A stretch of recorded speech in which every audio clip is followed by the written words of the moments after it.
You think city builders are boring? Spreadsheets with graphics? Buddy, you've been playing the wrong ones. On this list, dragons burn your farms, storms delete your cities, and your own citizens vote you out. 10 PS5 builders that will eat your weekend. No hype, no lies. Kicking things off at number 10, Kingdoms and Castles. Now look at this thing. It looks like a toy box exploded on your TV, cute blocky houses, tiny peasants waddling around. Adorable, right? Wrong. This game is out to hurt you. It landed on PlayStation on March 21st, 2024 after PC players hogged it since 2017. And it's the perfect starter city builder. You grow a tiny village into a proper kingdom, you farm, you tax your peasants just enough so they don't riot, classic king behavior. Then the game reminds you why castles exist. Viking raiders sail in to kidnap your villagers and steal your stuff. And dragons, actual fire-breathing dragons, show up to torch your granary so everyone starves in winter. Fun? The castle building is the best part. You stack walls and towers like building blocks, and the higher your archer towers, the farther they shoot. Every fortress you make is yours. No two ever look the same. Is it deep as the ocean? No. It's deep as a really nice swimming pool, but it's cheap, it's charming, and there's not a single microtransaction inside, which in 2026 basically makes it a museum piece. If you have never touched a city builder in your life, start right here. Your peasants are waiting. Try not to get them eaten. Number 9. Bulwark, Falconeer Chronicles. Here's a fact that should embarrass every giant studio on the planet. This entire game was made by one person, a developer named Thomas Sala. One guy. Meanwhile, 1000-person teams need 8 years and your life savings to ship anything. It hit PS5 on March 26, 2024, and it's a city builder that threw the rulebook into the sea. Literally, the whole world is one giant stormy ocean, and you build sprawling fortresses on cliffs and rocks poking out of the waves. Towers stacked on towers, bridges hanging over crashing water. It looks incredible, and here's the twist. No boring spreadsheets, no counting every log and every rock like a tax office. You just build, connect your settlements, send out ships, and watch your weird ocean empire grow like a living thing. It's less like math homework and more like the world's coolest bucket of building blocks. Want zero fighting? Rebuild mode, just create. Want total chaos? Conquest mode puts you at war with everyone at once. Good luck. Now, honesty time. If you want deep brainy strategy, this isn't it. It's a creative toy, not a chess match, but as something to relax with after a long day. Absolutely gorgeous. One developer built this whole thing. Let that sink in and then go build something radical.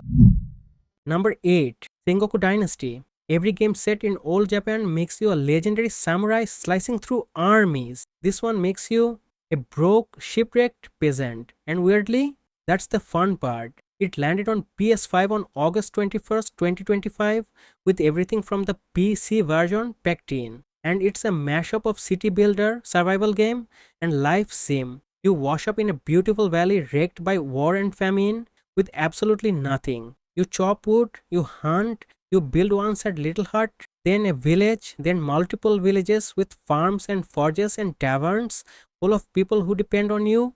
You can get married, raise an heir, and keep playing as your own kid when you're gone. That's your dynasty. And when bandits and rogue samurai come to burn it all down, you defend it. And I love this, you can switch combat off completely and just live your peaceful farmer life. Your game, your rules, best part, 4-player co-op. Your friends do the farming, you supervise like a true leader. Fair warning though, this is a smaller studio game, so expect some rough edges and the occasional goofy bug. But for the price, the amount of stuff here is honestly ridiculous. Just don't blame me when it's 2 AM and you're still planting rice. Number 7. Sid Meier's Civilization 7. The most dangerous game on this list.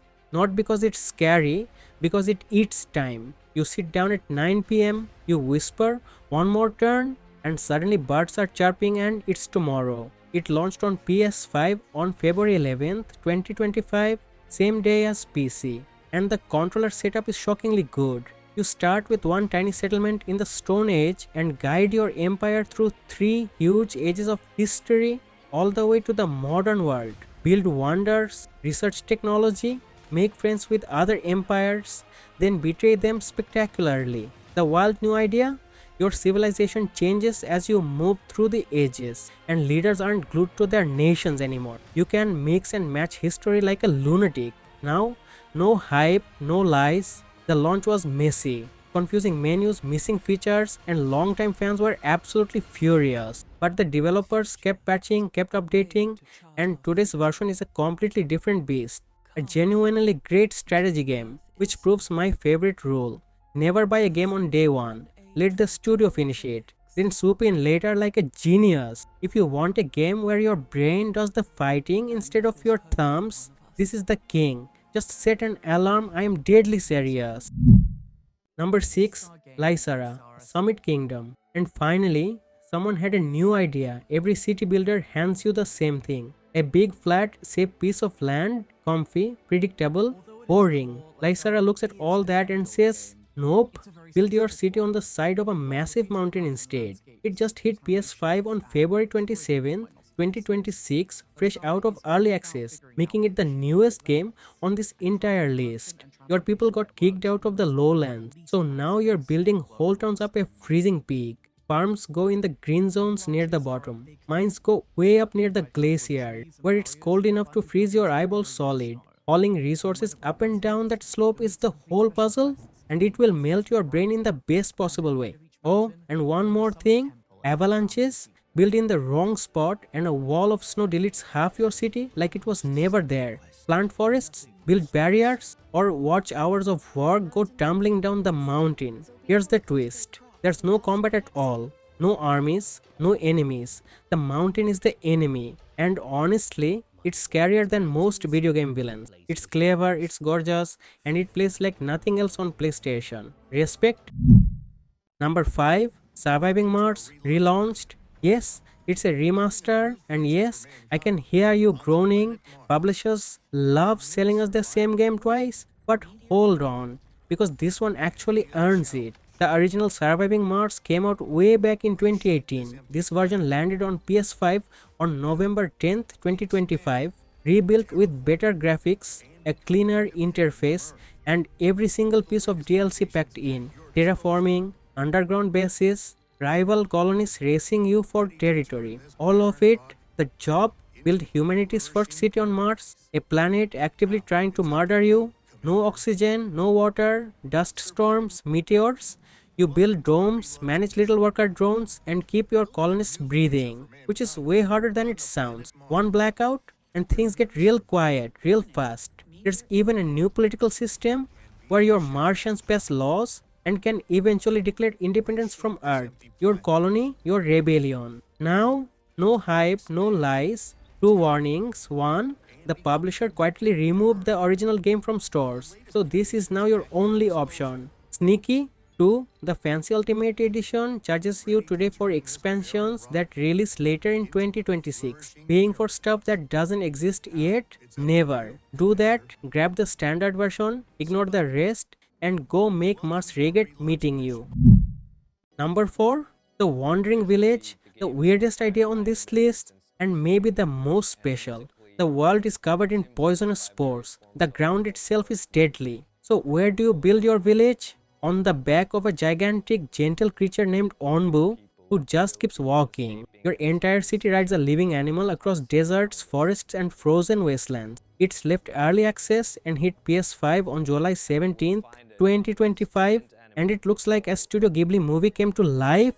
Here's the twist that got me. Onbu isn't a vehicle, he's a character. He gets hungry, he gets sick, he gets grumpy. You blow a giant horn to steer him, and sometimes he just ignores you, like a 5-ton stubborn dog. And then the game asks you a genuinely uncomfortable question. Do you take care of Onbu, feed him, heal him, earn his trust? Or do you treat him like a walking resource and drain the poor thing to keep your village alive? Yes, you can be the villain. And yes, you will feel terrible about it. My only real gripe? Once you've mastered everything, there isn't a mountain of content waiting. But the journey there is unforgettable. A city builder that makes you feel actual feelings about a giant lizard. Did not see that coming. Number 3.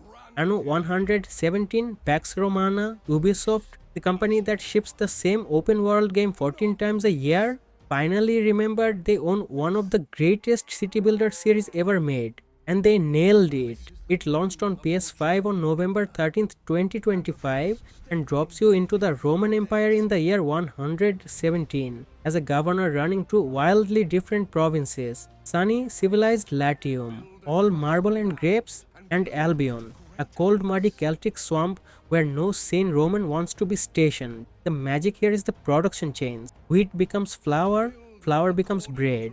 Bread keeps citizens happy, happy citizens pay taxes, and taxes build your giant arena. When your whole economy clicks together like a machine, it's the best feeling in the genre. And these cities are stunning. Zoom all the way in and you'll see kids chasing dogs down the street and thousands of tiny Romans cheering in your Colosseum. Now, the Ubisoft tax, you need a Ubisoft account to play this. On your PlayStation? Why? Nobody knows. And of course, there's a pricey gold edition dangling a year of future DLC in your face. Skip it! The base game is massive, gorgeous, and genuinely brilliant, which is not a sentence I expected to say about Ubisoft this decade. Rome wasn't built in a day, yours might take a month. Number 2, Frostpunk 2, the most stressful game on this list by a mile. The world froze, civilization died, and you're in charge of New London, one of the last cities on Earth, 30 years after the first game. Here's the genius twist. The cold isn't your biggest enemy anymore. People are. Your city is packed with rival factions who despise each other, and it's your job to stop them from ripping the place apart. You pass laws, you make promises, you break promises. Every choice makes one group love you and another group sharpen their pitchforks. It's less about building houses and more about surviving your own citizens. PC players got this in September 2024. PS5 players waited a full year until September 18th, 2025. Annoying? Absolutely. But the developers spent that time rebuilding the entire control scheme for gamepads, and it genuinely works. A huge complicated strategy game that feels natural on a controller? That's rare. Quick honesty check, if you loved the first Frostpunk, know that the sequel is a very different beast, bigger, more political, less personal. Some old fans hated that. Me? I think it's brilliant, but it's a cold, heavy, grown-up kind of brilliant. Play it when you want a game that respects your brand, then crushes your soul. In that exact order. And number 1, Against a Storm, the best city builder on PS5. And it got there by breaking the genre's biggest rule. In every other builder, your city is precious. You protect it forever. Against a Storm says, nope, your cities are temporary, the world is ruined by an endless magical storm, and you're the viceroy, sent into a cursed forest to build settlements, grab resources, and get out before the storm erases everything. Then you do it again and again. Sounds depressing? It's the opposite. Every run is a fresh puzzle, new map, new resources, new disasters, and your villagers aren't just humans. You're managing beavers, lizards, foxes, and harpies, and every species demands different food, different houses, different luxuries. Keep them happy, or they pack their bags and leave. Rude. But here's the hook. Every settlement, win or lose, makes you permanently stronger for the next one. Failure never wastes your time. That's the magic. It landed on PS5 on June 26, 2025 with controls properly rebuilt for gamepad, and on PC this thing holds one of the highest player ratings on all of Steam. Over 1 million copies sold. Those people are not wrong. Endlessly replayable, brutally clever, criminally cheap for what you get. The storm always wins, but you'll keep coming back anyway. That's a number 1. And that's the list. Here's the truth after 10 years of doing this. Hype is free. Your money isn't. Every game here earned its spot. No sponsors, no favors, nobody paying me to smile. Think I ranked it wrong? Good, fight me in the comments. I read every single one, and yes, I argue back. If this channel saves you from even one bad $70 decision, subscribing is the least you can do. No hype, no lies. See you in the next one.